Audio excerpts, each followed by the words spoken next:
Hey guys, welcome back to the 4 Count, bringing you guys another video. Before we get into the video, hit the like button, comment down below, subscribe to the channel, hit the notification bell so you don't miss a video at all. Let's talk about the Clash in Italy pay-per-view that happened 2 days ago. Do you think it was a success? Did you enjoy it? What are your thoughts on it? Well, first of all, you got to get it right. It's PLE now. PLE. Anyways, but in terms of this I almost said pay-per-view. In terms of this PLE, we did, but anyways. In terms of this PLE, it was one of the better ones. Yeah. It's in my opinion better than WrestleMania, better than Backlash. I don't know if that was because of the crowd. The crowd was a big factor, as to why that PLE was as good as it was. But if we're comparing them to all the PLEs this year, this one takes the cake. Yeah, 100%. I enjoyed it from like the first match towards the end. I feel fans make it like enjoyable. If the fans are good and the atmosphere is good, I think a basic match would look 10 times better with the atmosphere. And I feel that's what we got with the Italian fans. And I just wish we can see that more often from the American fans. Yeah, I think the crowd really helped a lot. But I think even if the crowd wasn't there, I still think it would have been a good pay-per-view. All the matches, PLE. A lot of the matches really were, 8 out of 10 matches above. You look at the Oba and Brock, it took Oba, 7 F5s to finally, just give up. Sol Ruka finally wins the Intercontinental Championship belt. I'm happy about that. She's, one for the future. I'm really liking how she's developing. The only one I found a bit just, I don't know, bland. Cody and Gunther. Yeah. I found that very bland. Very rushed. Very, I think that was because of ESPN, because it was free for the first hour on there. Then that makes so sense. I think the match was only 11 minutes. Yeah. So they had to rush the finish. But yeah, in terms of the fans, I mean, that's what you get with European fans. Yeah. If we take it back to, what was it, Clash in Paris? Yeah. 2 years ago? That was probably better, to be honest. Yeah, exactly. But that's those European fans coming into play. They take over an event like that. Yeah. And that's why we sit on this table like this and say, wow, what an event. Because, again, they're a big factor in these matches, at the end of the day, WWE has always been that connection with the fans. And that's what you want. You want those sort of reactions to happen in your matches, big pop. I'm thinking even those Mexican crowds over in AAA. I mean, you go look at that, the mask versus mask match, original El Grande Americana versus El Grande Americano. You watch that match and see how the crowd pops for El Grande Americano and how they boo for the original. Americano. I mean, that match, I mean, I'm sidetracking here, but if we're talking about Mexican fans and international fans, that match, that event was made because of the fans. I mean, mind you, they had a great match, El Grandes. They both had a spectacular match. I mean, in my opinion, match of the year. But I feel like crowds like that just get it over the line just a little bit more. And going back to Clash in Italy, I mean, again, we got what we got, and you're not going to get that from American fans, because look, everybody says it. They get wrestling every week, and it's hard to pop every week like that in your states in America. It's like even the same thing in Australia. They bring WWE here, you get those reactions. They brought AEW here, they started singing, now Cope's theme song, Edge's theme song. So it's one of those things where international fans, there's something else, and they're just a reminder as to how important the WWE universe is to the WWE.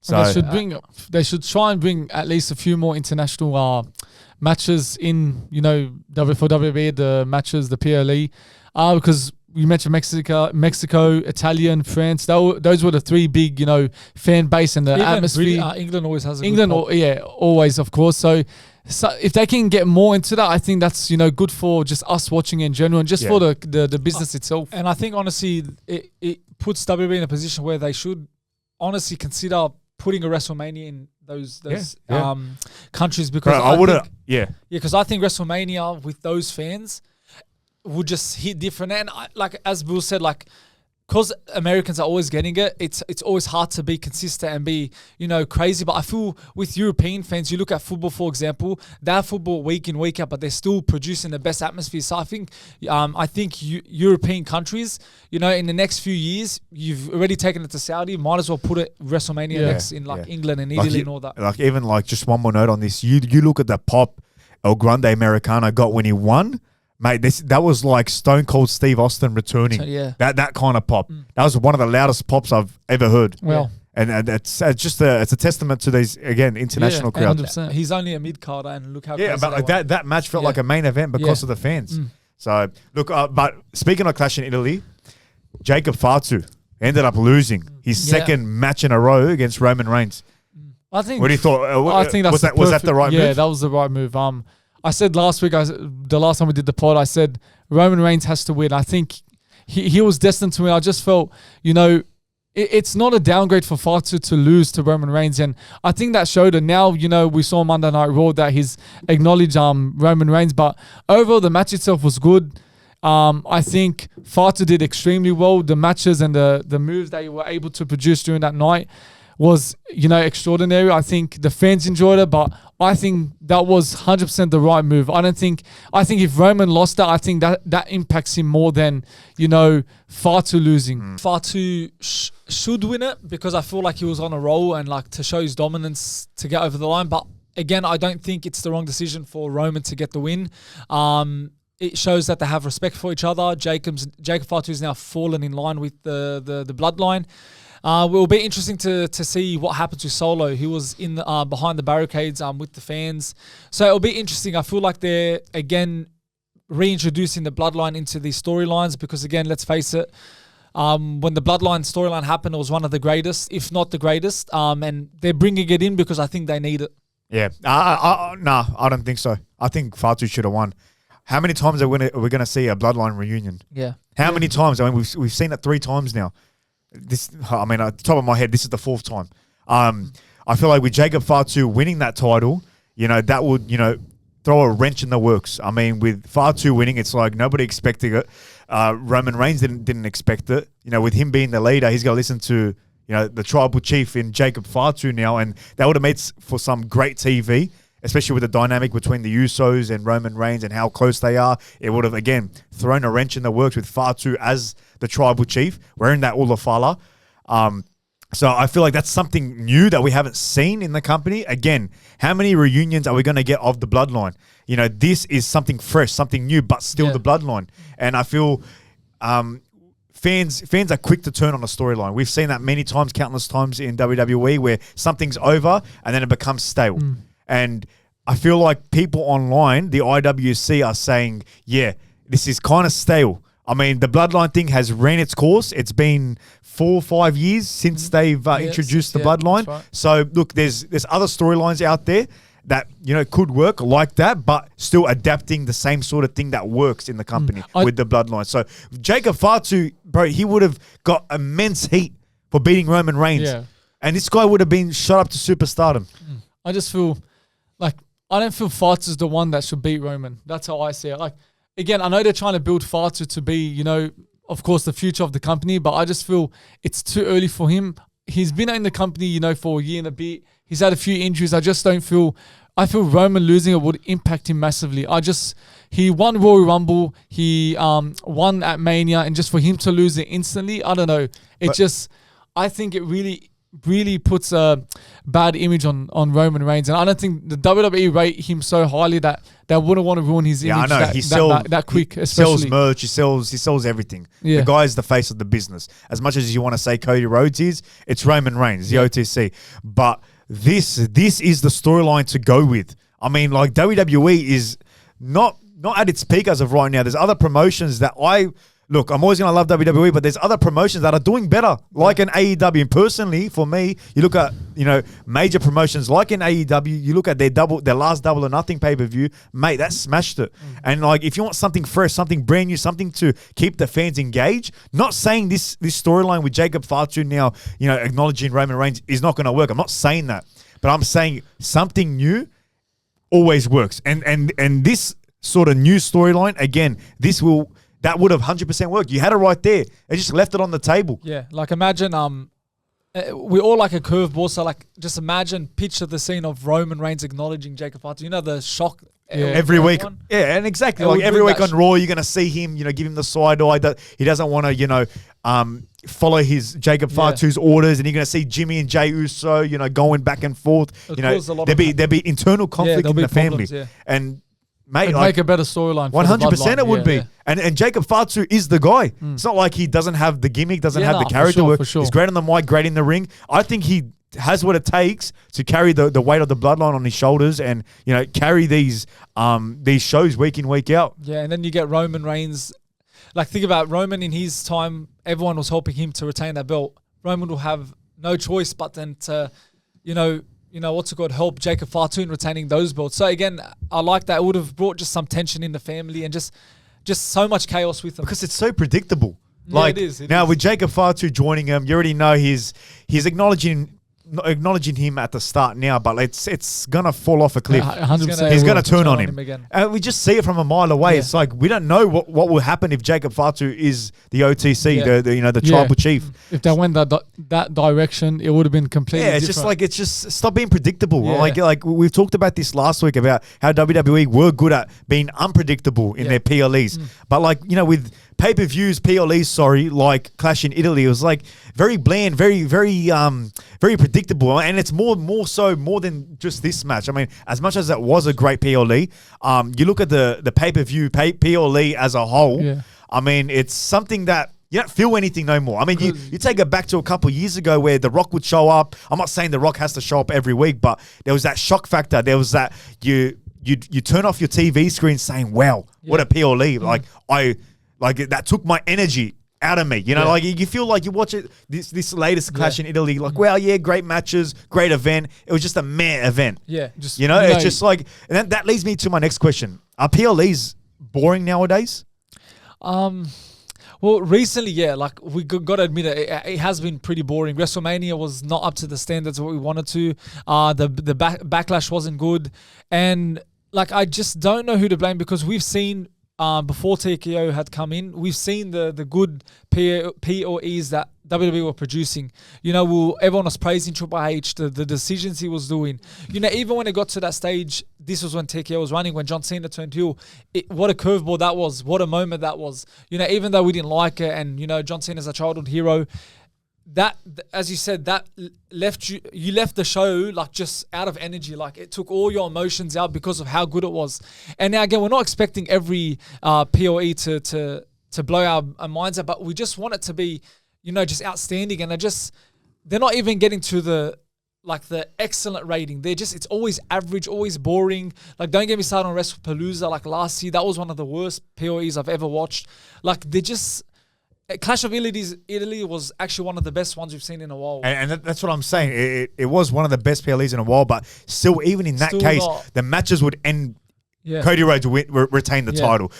Jacob Fatu loses against Roman Reigns. It's just, there's no shock factor. There's no, PLEs, pay-per-views back in the day was like the ultimate climax to a storyline. Anyone could win. If you face someone at a PLE or a pay-per-view, that's it. End of the storyline. It doesn't carry on. Yeah. You know what I mean? And it's like, even then, it's like, again, you go back to The Rock making his shock return. It was a Bad Blood 2024. Who? The Rock. Yeah, it was Bad Blood. It was Bad Blood. But it's like he'd make his shock return. You'd be like, wow, there's a talking point after this event. Yeah. There's no talking point after Clash in Italy. Yeah. Or like a WrestleMania or a Backlash. There's not like it hasn't happened in the past year. Like, our last one was probably was it the Cena one? It would have been the Cena heel turn. Oh, no, it was Seth Rollins one on the turning Q on Roman. Well, Paul Heyman joining Seth Rollins. Yeah, there's been a big moment. Moments. Like, you mentioned that back in the days, like, you'd remember when Edge, I think, lost it. Was it the world title he lost in the chamber match and then came into the WWE? Which one was that so Edge lost, I think it was the WWE belt or the world title, one of the belts. He lost in the chamber and came into one of the other matches and won that belt. It's one of the matches, but see, that's like a curveball no one expected to happen. And I think he beat Chris Jericho or something like that. But I feel I just feel WWE don't want to head into that, that path anymore. I feel they just want Cody Rhodes to, be the face. They want Roman Reigns to still be the head of the table and keep those big stars like without anything special adding onto it, like the unpredictability, which they haven't been adding. So they just want Roman Reigns as a tribal chief, like I said, Cody Rhodes as the face. You've got who else? Let's see, Bron Breakker as the vision leader. Like, I feel that they're very, I don't know how can I say it. It's very robotic in the way they're booking. They just want it like that, and that's it. They don't want to change. That's what I'm saying. It's very that's a great word for it. Robotic. I mean, it's very systematic. That's the word. you know, you'd go from what's the next event? It's is it Crown Jewel? King and Queen of the Ring. King and Queen. Sorry, yeah. Like it's just we're gonna have a few matches on Raw up until the finals. They're gonna face off. Nothing happens. Wins the crown. You know, regardless. I mean, like every year, Queen and King of the Ring. There's nothing that really happens. But look, what's SummerSlam time? Yeah. Come see. It's gonna be the same systematic thing. It's going to be the same. You know, the same champion going in, the same champion leaving. There's nothing there where we can come on a podcast and say, well, oh my God, like that was crazy. Yeah. Like see what happened. The Rock came back, or Fatu beat Roman, or Obafemi just squashed Roman Reigns, or Brock Lesnar. Like there's no big talking point no more. I think we're getting sick of the same. Like I've gone to the point where I'm getting sick of a lot of these wrestlers. Like I know there's a lot of wrestlers behind the scenes that like haven't. I don't know if they're up to the stand. Like, for example, Matt Cardona. Yeah. Give him a chance. Might as well see what he can do, because you're wasting him. He's not getting a chance. We're just seeing the same people on the same screen. LA Knight, what are they doing with him? We've mentioned it so many times. He's just been, like, wasted. Like, there's so many wrestlers they've got to use, but they still stick with the same boring. Like, I love Becky Lynch. Like, she's a very good wrestler, but knowing you, SummerSlam, she's going to probably win the belt back. It's just the same things are happening. Braun Breaker just spearing everyone.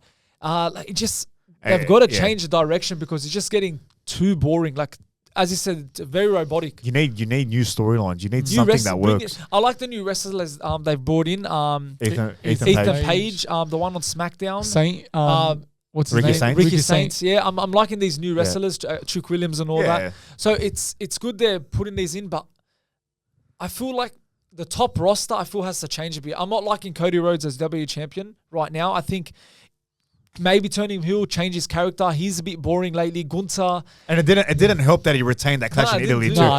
Especially in the way that Gunther lost. I mean, like, was that the right way to book was that the right way to book Gunther losing against Cody Rhodes? I think yes.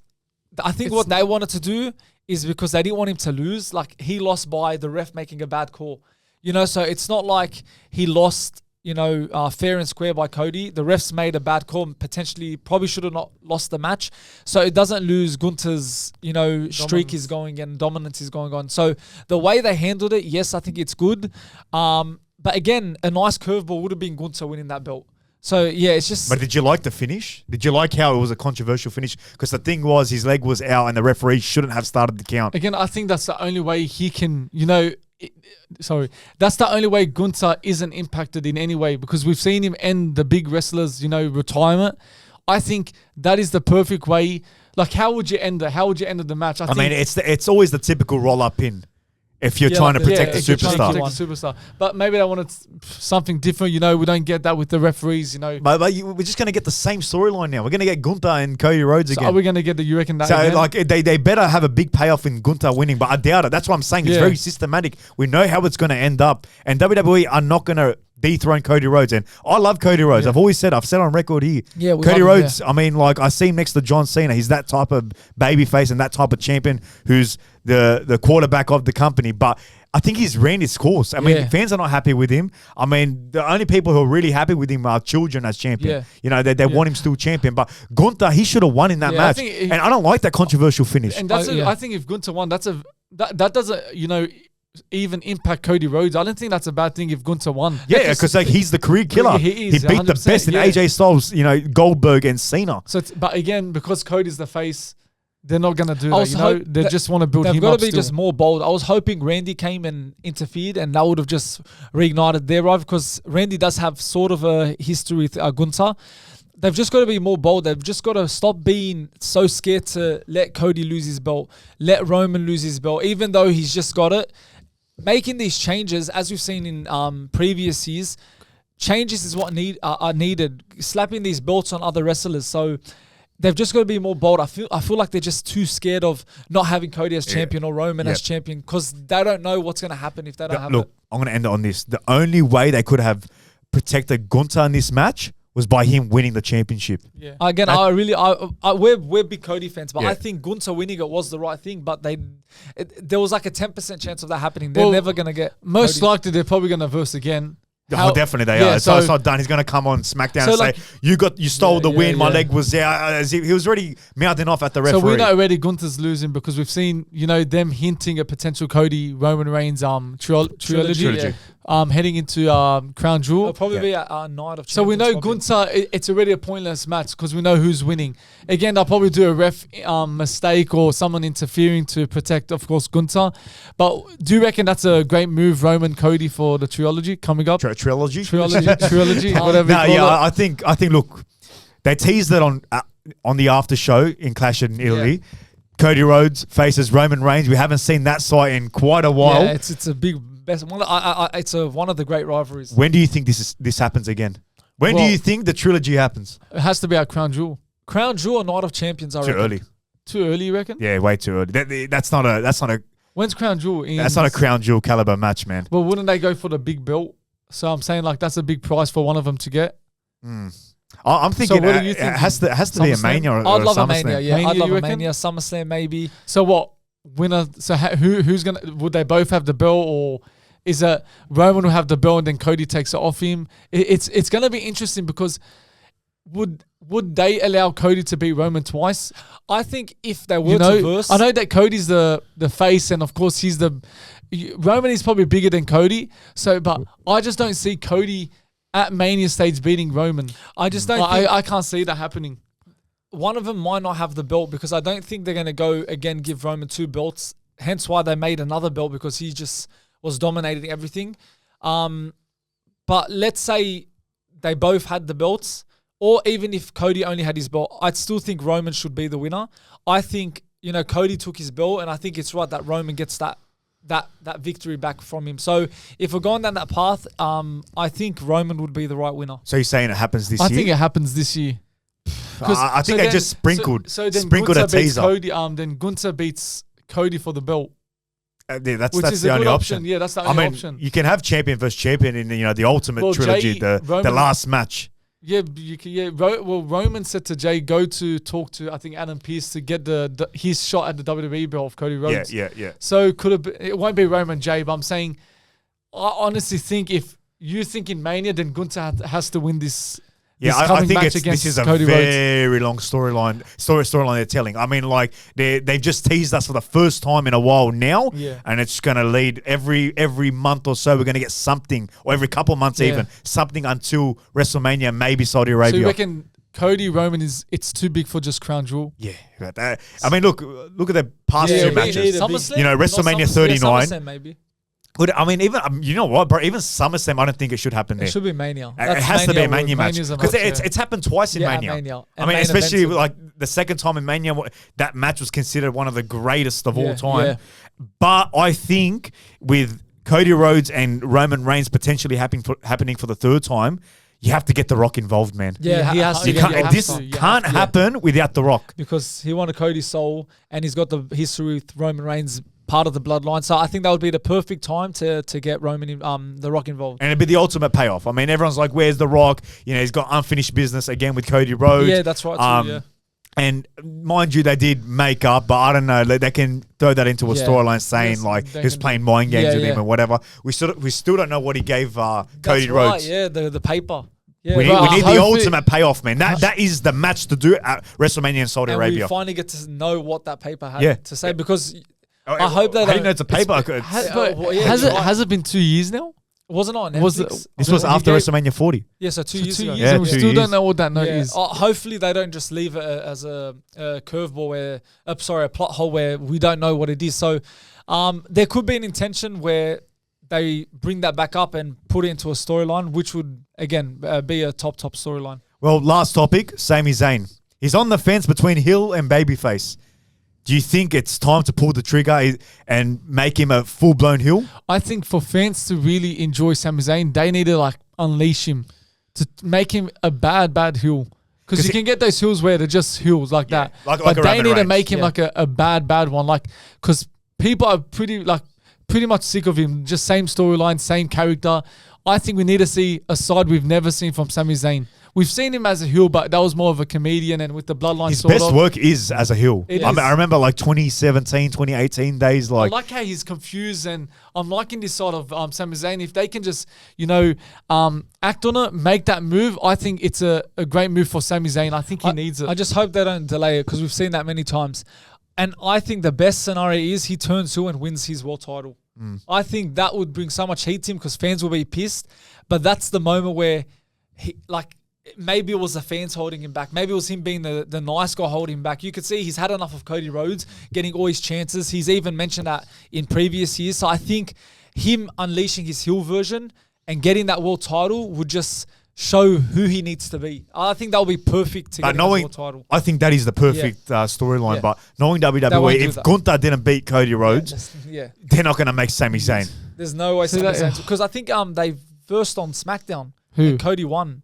Oh, yeah, he did. That's right, So if Gunther's not beating Cody even the second time come around, there's no way they're going to the only chance is he wins at Rumble, whatever. And that's my point. WWE are so scared to do these moves. They're scared to give Cody. They're scared for Sami Zayn to beat Cody Rhodes. They're scared for an LA Knight to probably beat Cody Rhodes. They're scared to give him these belts. I don't know why, because maybe they're not the big names in the company. It might, merchandise. I don't know. They're just scared to make those bold moves, and that's another example. With Sami Zayn, if he turns to, I think he has to come to a point where he doesn't care about literally anyone, because he's, like you said, he's been that guy. He cares about a lot of his friends, Jay, Jimmy, Cody. I think he needs to, have a point where no one's his friend anymore. Like, attack Jay, attack Jimmy. I think that's the side we need to be seeing from Sami Zayn. And what about him and like Johnny Gargano? Like, do you think that's something in it, like for Johnny himself, or they're not going to take anything with him? I think they're doing something there, but it's just, for weeks, it's just him talking to him. So it's keeping us hooked on what's happening, but I don't know where they're leading to. I don't know if Johnny's going to... I actually don't know what's going to happen with Johnny and Sami, but I guess we're going to find out. I think Sami has to turn heel, like trash talk the fans. Yeah. I think to begin that, yes, people like hate him now, but it's not officially hate, because there's still many people that actually, because even still says like he's got his like die-hard fans. And I think to end that, you just trash talk the fans, and Sami Zayn can do that, and he can get the fans really angry. Well, again, knowing WWE, they're not going to do that. They won't do it. But anyways, that's a wrap up for another episode of The Full Count. If you're new here, hit that like button, hit subscribe, comment down below, and we'll catch you guys in the next episode.